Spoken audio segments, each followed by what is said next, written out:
يا مساء الخير يا شباب، يا رب تكونوا بخير. الفيديو ده قبل كده اتسجل معانا في أول فيديوهات خالص على القناة، بس طبعا كان الصوت واطي جدا. فالفيديو ده أنا هعيده مرة تانية. وهحابب إن أنا أوضح كام حاجة. الفيديو هنتكلم بخصوص إزاي تبدأ مجال داتا أناليسيس، وكام نقطة كده أو كام تيبس أند تريكس ممكن تساعدك وأنت في المجال ده. طيب، داتا أناليسيس بيتقسم لقسمين.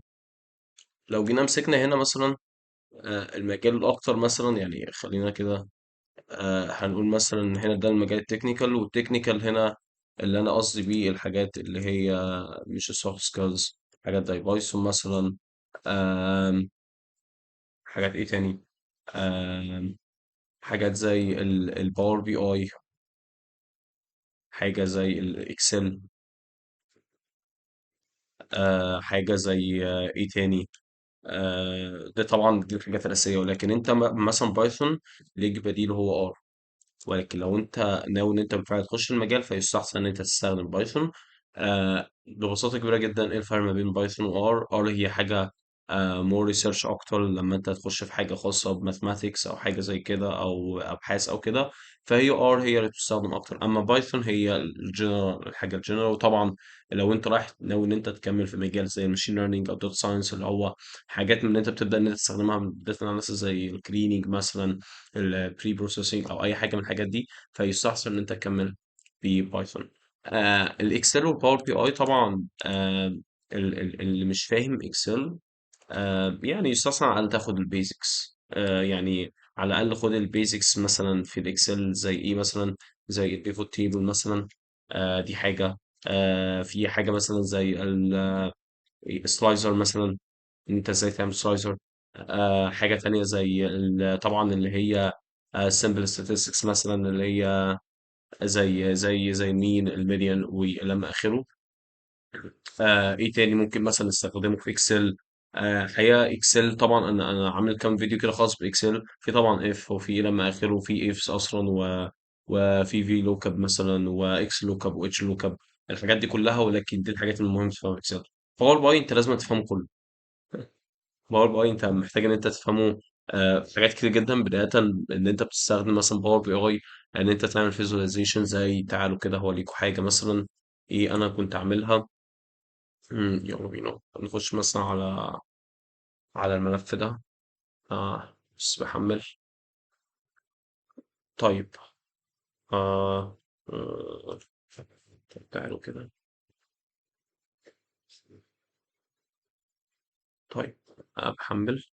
كنت كمان منزل فيديو ازاي تقدر تعمل انستول لباور بي اي. فهو في يعني هو المفروض فري، ولكن لو انت في بعض الحاجات طبعا مش فري، بيقول لك انت طالب، انت ممكن تستخدم الايميل الجامعي ان انت تاخد الفيتشرز التانية اللي موجوده. فلو دخلنا مثلا على حاجه زي كده الباور بي اي، لو حد اول مره يعني يشوف الباور بي اي، فهي حاجه زي كده. تبدا ان انت طبعا حاجه كان عايز الله. فتقريبا كله مغير المكان، فيعني اتمنى ده مش مغير مكانه، لا كده انا مغير مكانه. فهنضطر ان احنا نفتحه من السورس ذات نفسه. طيب، هي الباور بي اي ببساطه كبيره جدا انت بتستخدمه علشان لو انت حابب ان انت تعمل مثلا فيزواليزيشن. خليني كده اقول لكم. آه اوكي. طيب، هو ممكن حاجه زي كده اهو يعني. هو مثلا حاجه زي كده. ده مثلا بروجكت كنت عامله قبل كده. طبعا تبدا بقى تغير في الالوان، حاجات كتير جدا جدا جدا. هو حقيقه حاجه ممتعه. فباور بي اي طبعا في تابلو، او التابلو يعني على حسب انتقاء، زي اللي هو حاجه. يعني انا كنت عامل برضك حاجه في قبل كده تقريبا. خلينا بس كده نشوف على المثال ده مثلا. ده التابلو هو حاجة زي باور بي اي كده يعني اهو. ولكن طبعا ده بيستخدم في اللارج داتا. يعني خلينا ده لما نخش نتكلم مع بعض يبقى نفهم حاجة زي كده. فانت عندك باور بي اي، اكسل، عندك تابلو. طبعا لو انت استخدمت اداة، انت ممكن تقدر تمانج الحاجات التانية يعني بسهولة. انت هتفهم بس الكونسبت، المبدأ ذات نفسه، وبعد كده الموضوع بيستحسن وبيبقى يعني شغال معاك. طبعا فيزواليزيشن هنا. آم، ايه تاني؟ طبعا حتة الكليننج او الباور كويري، دي مهمة جدا جدا جدا. تمام.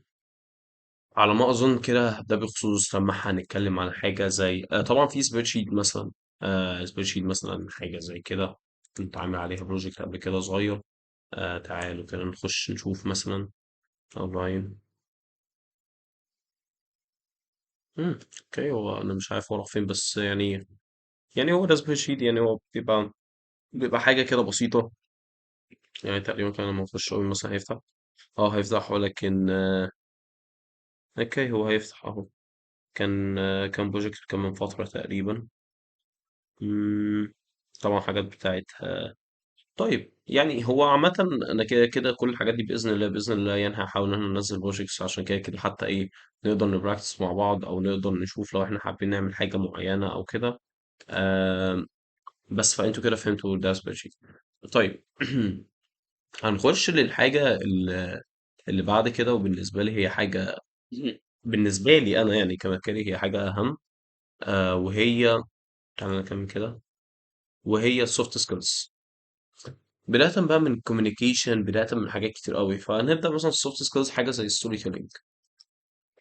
ستوري تيلينج مهمة جدا. يعني تكاد تكون احنا كبني آدمين بنحب القصص، فما بالك بقى لما يكون في قصة، أو يكون في مثلا حاجة وأنت بتعرف تقولها لي بقصة مشكلة.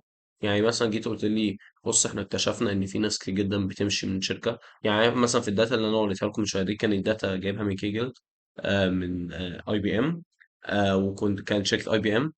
وكان المفروض مثلا كنت عايز اعرف، كان من ضمن الاسئله هل في ريسيزم كتير قوي، يعني كان في اضطهاد مثلا للناس كتير قوي. ليه؟ لان كان في اعراق مختلفه. كان حد مثلا آه كان يعني اللي هو الافرو امريكان او حاجه زي كده. حد مثلا من ايجا، يعني حد من اسيا او كده. فاذا هل الناس دي بتفرق معاهم حاجه زي كده، وهل بيبقى في ريسيس ولا لا؟ وقلت بقى هبدا ان انا ولكن اكتشفت لا، مفيش مثلا ريسيس، لان كان في معدل الناس اللي بتمشي ريزاين او حاجه زي كده هو معدل الوايت بيبول، اللي هو الناس اللي هو الوايت، الناس اللي بيبقى هي عادي جدا جدا نفس المعدل بتاع الناس التانية. ومن هنا بدأت أسأل سؤال تاني. فبتبدأ بقى القصة وبتبقى دوكيومنتيشن وحاجة كده بسيطة، ويعني حاجة لذيذة جدا وهتساعد. طبعا يعني خليني كده أكتب كده على جنب. طيب عايز أخلي لكم كده كام حاجة يعني مهم جدا جدا جدا إن أنتوا تكونوا عارفينها. حتى أنا كده كده. طيب. طيب خليني كده اكتب لكم. انا عايز اخلي لكم البودكاست بتاع مثلا داتا از ايفري وير مثلا، بتاع اندرو ان جي. الفيديو مهم مهم بطريقه لا توصف، يعني حقيقه. بيوضح لك الداتا ازاي قد ايه، بس هو تقريبا عشان يعني بيحمله كده، ولكن هو هيبقى صعب. ولكن خلاص انا هفتكره، ويعني هبعت حاجه زي كده. كان في كمان فيديو تاني. كان من ضمن الفيديوهات اللي هي كانت خاصة بالداتا. وهو كان خاصة بار فور the bar of story telling. the bar of story telling. انا الفيديوهين دول هسيبهم لكم يبقى في الكومنتس، او يعني هسيبهم لكم في الديسكربشن بتاع الفيديو. اتفرجوا عليه لو عشان نكمل مع بعض الرحلة. طيب. communication skills. وما بالك بقى من الكوميونيكيشن سكيلز بقى، وبداية بقى من حاجات بزنس ايميل كوميونيكيشن سكيلز، ان انت حاجات حتى لو مجرد رسائل او حاجة زي كده. الكوميونيكيشن سكيلز مهمة جدا جدا جدا جدا. طبعا انا بعت لكم او عملت قبل كده فيديو خاص بالكوميونيكيشن سكيلز. كان صوتي تقريبا كويس جدا فيه. كانت ماتيريال حلوة جدا في الكوميونيكيشن سكيلز، حطيت فيها حاجات خاصة انا مريت بيها. فاي ثينك ان هي هتكون يوزفول يعني. طيب حاجة تانية بجانب ايه الستوري تيلينج والكوميونيكيشن سكيلز، حاجة زي البروبلم سولفينج. تعالوا كده ايه ندي واحدة كده كمان. بروبلم اوكي خلينا سولفينج. طبعا مش نتكلم بس بروبلم سولفينج كود، يعني لان انت هنا مثلا لو جيت كتبت بروبلم سولفينج الناس هتفتكر ايه. حتى جوجل يعني ذات نفسه هيجي يكتب لك هو بروبلم سولفينج سي بلس بلس، بروبلم سولفينج جافا سكريبت. ولكن لا، في بروبلم سولفينج ليد بروجكت بزنس. انا عندي مشكله كبزنس، دي في حد ذاتها بروبلم. فمن هنا بتبدا بقى تعرف ايه اشكال السمكه بقى، ان انت تبدا والله، او انت اشكال عمليه بقى بتبدا ان انت تعمل لها فاينلايز، ان انت بتبدا بقى تحط سؤال واجابه، سؤال واجابه، سؤال واجابه، او حاجه اسمها فايف وايز مثلا، ان انت بتبدا سؤال، طب ليه حصل ده، طب ده ليه حصل ده، ليه حصل ده، والى ما اخره، لغايه ما بتوصل لمرحله ان انت في اخر واي دي هي اللي هي دي السبب، دي اسمها الكور، ده بيبقى اسمه. آه يعني في طبعا سكيلز زي يعني problem solving communication، طبعا السوفت سكيلز كلها حاجه كويسه يعني. سوفت سكيلز تندرج تحت حاجات كتير أوي، يعني تحت الموشن انتليجنس، تحت البرزنتيشن، ولكن خلينا نكتب برزنتيشن سكيلز كمان، برغم ان هي موجوده في الستوري تيلينج المفروض دي تلقائيا، فخلينا بس نكتبها ايه، برزنتيشن، لازم تكون عندك برزنتيشن سكيلز قويه جدا جدا. آه يعني the power of the to present the things، يعني دي حاجة مهمة جدا جدا أكثر ما تتوقع. آه طيب على ما أظن كده احنا عملنا يعني زي ما نقول كده عملنا الفيديو مرة تانية بصوت أحسن، لأن الفيديو اللي فات تقريبا يعني كان الصوت وحش جدا لما سمعته. أو من هنا الإكسل هتلاقوا كام حاجة زي البيفوت تيبل تقريبا، أو يس البيفوت تيبل أنا كنت عاملها، حاجات كنت عاملها خاصة بقاعدة إفس وحاجات. هبدأ إن أنا أنزل حاجات تانية، هنزل بايثون، هنزل باور بي أي، هنزل حاجات ستوري تيلينج. هبدأ إن احنا نعمل بروجيكتس مع بعض، هوضح كونسبتس في الداتا اناليسيس، ممكن تلاقوني كده بكتاب بنزل كونسبتس في الداتا اناليسيس. ده تقريبا كل حاجة for today. بس لو عجبك الفيديو ممكن تقدر ان انت تبعته لحد لو هو مهتم بنفس المجال. طبعا لو انتوا شايفين ان انتوا عندكم ماتيريال او كتب او حتى لو معلومات او اي حاجة feel free ان انتوا تشيروا حاجة زي كده في الكومنتس عشان كلنا نستفاد. وبس. شكرا جدا ليكم، واشوفكم فيديو جديد ان شاء الله على خير، مع السلامة.